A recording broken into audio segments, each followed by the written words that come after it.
Hello, everyone.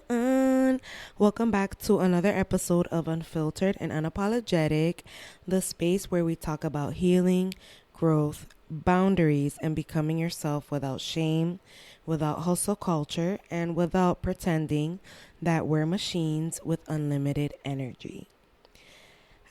I'm your host, Caitlin Gil-Soto, born and raised in Lawrence, Massachusetts, raised between Bani and El Cibao, Dominicana, and someone who spent most of her life thinking that I was bad at consistency.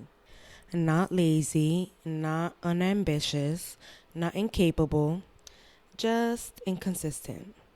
And for a long time, I thought consistency was about motivation, about discipline, about willpower, about being stricter with myself. But what I've learned through nervous system work, therapy, and real life is this: consistency is not a motivation problem, it's an emotional capacity problem. And until we talk about that, most discipline advice will keep failing people, especially people who grew up in survival mode. I have your first question here. Where in my life do I label myself as inconsistent without considering my emotional capacity or nervous system state? The affirmation for this question is: I am not lazy. I am learning how to listen to my body. Most of us carry a story about ourselves that sounds like this: I'm good for a few weeks and then I fall off. I start strong, then I lose momentum. I just can't stay consistent. And we usually label that as laziness, lack of discipline, lack of focus, or lack of ambition. But here's the reframe: you're not falling off, your nervous system is hitting its capacity. You don't fall off things that feel safe. You fall off when you're emotionally overloaded, mentally fatigued, socially drained, or living in constant low level stress. And a lot of us are, especially people who had to grow up fast, learn to be emotionally self reliant, carry family stress, or were praised for being strong. Your system is tired, not lazy, not broken, just tired. And tired systems don't respond to pressure, they respond to safety. I have another journal prompt here for you guys. What parts of my life feel hard to stay consistent? And what emotional stress might be underneath that? The affirmation for this question is: my need for rest is not a failure, it is information. Here's the part that nobody really explains in simple terms. Your nervous system is basically your body's internal safety system. It's the part of you that's always paying attention and asking one main question: am I safe or am I in danger? And it asks that all day long, even when you're not aware of it. Not just physical danger like a car or a fire, but emotional danger too. Stress, pressure, conflict, deadlines, money worries, family expectations, being hard on yourself. Your nervous system doesn't speak in words. It speaks through how your body feels and reacts. Tight chest, racing thoughts, shallow breathing, avoiding things, procrastinating, feeling exhausted, feeling numb. Those aren't personality traits. Those are body signals. And here's the key part most people miss: your body decides your energy before your mind does. So before you even think, I should go to the gym, or I should work on my goals, or I should be more consistent, your body already decided how much energy do we really have right now. And when your body feels overwhelmed, unsafe, or overloaded, it goes into survival mode. That can look like pushing yourself too hard, doing everything, then crashing, avoiding things, procrastinating, staying busy with everything except what matters, feeling stuck, heavy, unmotivated, numb, saying yes to everyone, overcommitting, burning yourself out quietly. None of this means you're lazy. It means your body thinks it's under some kind of threat. And when the body feels threatened, it doesn't care about habits, goals, discipline, or long-term plans. It only cares about feeling safe, getting relief, and saving energy. So when people say, I know what to do, I just can't follow through, that's not a mindset problem. That's a body problem. The body is overwhelmed, not unmotivated. And I have another journal prompt here for you guys. When I struggle to follow through, what sensations do I notice in my body first? And the affirmation for this question is, my body's reactions are not obstacles. They are messages I am learning to understand. This is a shift most people have never been taught. Consistency is not about how hard you push. It's about how much your system can hold over time. That's what emotional capacity means. Emotional capacity is your ability to stay present, stay regulated, and stay connected to yourself without shutting down or burning out. So when we talk about consistency, the real question isn't, how disciplined am I?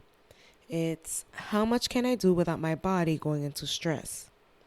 Because a lot of us are trying to build habits on top of chronic anxiety, emotional exhaustion, people pleasing, trauma, financial stress, or constant self-criticism.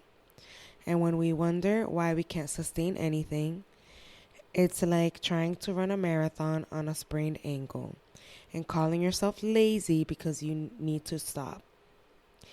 Your system has a limit. Everyone does. But nobody teaches us how to respect it. We're taught to override it, so we live in this cycle. We start something, we push, we get overwhelmed, we fall off, we shame ourselves, we start again. Not because we lack motivation, but because we're building habits that exceed our emotional capacity. Real consistency feels different. It feels like, I can do this and still breathe.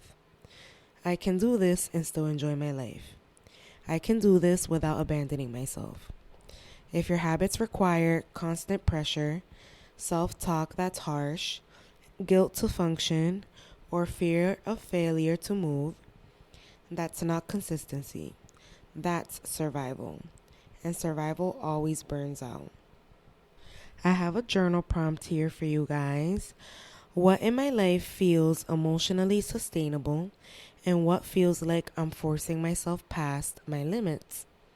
And the affirmation for this question is, I build consistency at the pace my nervous system can safely hold. For me, this showed up in a really simple way. There was a period where I kept trying to build this perfect routine. Wake up early, journal, work out, meditate, start my day calm and productive. And on paper, it looked like a soft, healthy life. But in reality, by like Wednesday or Thursday, I was exhausted, skipping it, feeling guilty, and telling myself I just wasn't disciplined enough. And then I remember realizing I wasn't inconsistent. I was asking my nervous system to perform a lifestyle it didn't have the capacity to hold yet. I wasn't building consistency. I was building pressure with a cute aesthetic. So my body kept saying no. Not because I didn't want growth, but because I was tired of forcing myself into a version of healing that still felt like performance. That was a moment I understood. Consistency isn't about who I want to be. It's about who I can safely be right now. This is where we need to be honest. Most discipline advice was created for people who feel safe, have support, are emotionally overloaded, and don't live in constant stress, which is not most people, especially not first gen people, people healing, and people carrying family expectations, money stress, or emotional responsibility. Discipline culture says just push through, do it anyway, stop making excuses. But here's what actually happens in the body. When you're emotionally exhausted, your nervous system is already using most of its energy just to function. So when you add pressure on top of that, you're not building discipline. You're teaching your body that growth is a threat. And once the body associates growth with threat, it starts protecting you from it. That's when you get procrastination, avoidance, numbness, self sabotage, a random loss of motivation, not because you don't care, but because your system learned every time I try, I suffer. So it pulls you back. This is why people say, I know what I need to do, but I just can't do it. That's not lack of willpower. That's nervous system shutdown. Discipline only works when the system feels safe. Otherwise, it just creates cycles of push, crash, shame, repeat. I have another journal prompt here for you guys. Where have I been trying to change myself through pressure instead of emotional support? And the affirmation for this question is, I do not need to suffer to grow. Here's the part that changes everything. Consistency is not about control. It's about trust. Specifically, does your body trust you? Does your system trust that when you start something, you won't overwhelm it, you won't shame it, you won't abandon it, you won't demand more than it can give? Because your body keeps memory. It remembers every time you promised too much, every time you pushed through exhaustion, every time you ignored your limits, every time you burned yourself out and called it growth. So when you try again, your system isn't excited. It's cautious. Like, last time this hurt. So real consistency is rebuilding that trust through small promises you actually keep. Rest without guilt. Adjusting without self-attack. Starting slower than your ego wants. The most consistent people aren't the ones who push hardest. They're the ones who feel safest inside themselves. Their body trusts, I can show up here and I won't be punished. And that's why they don't fall off. Not because they're stronger, but because they're regulated. That's self-trust in action. The last journal prompt I have for you guys is, what would it look like to build consistency through self-trust instead of self-pressure? And the affirmation for this question is, I am becoming someone my nervous system feels safe showing up for. Now, let's close with a prayer. Let's take a deep breath and put your hand on your chest. And exhale. Dear God, help me release the belief that I have to suffer to grow. Help me to trust that softness is not weakness and rest is not failure. Teach my body that it is safe to move at its own pace, that consistency doesn't require punishment, that I am allowed to grow without burning myself out. Help me build a relationship with myself based on trust, compassion, and emotional safety, not fear, guilt, or pressure.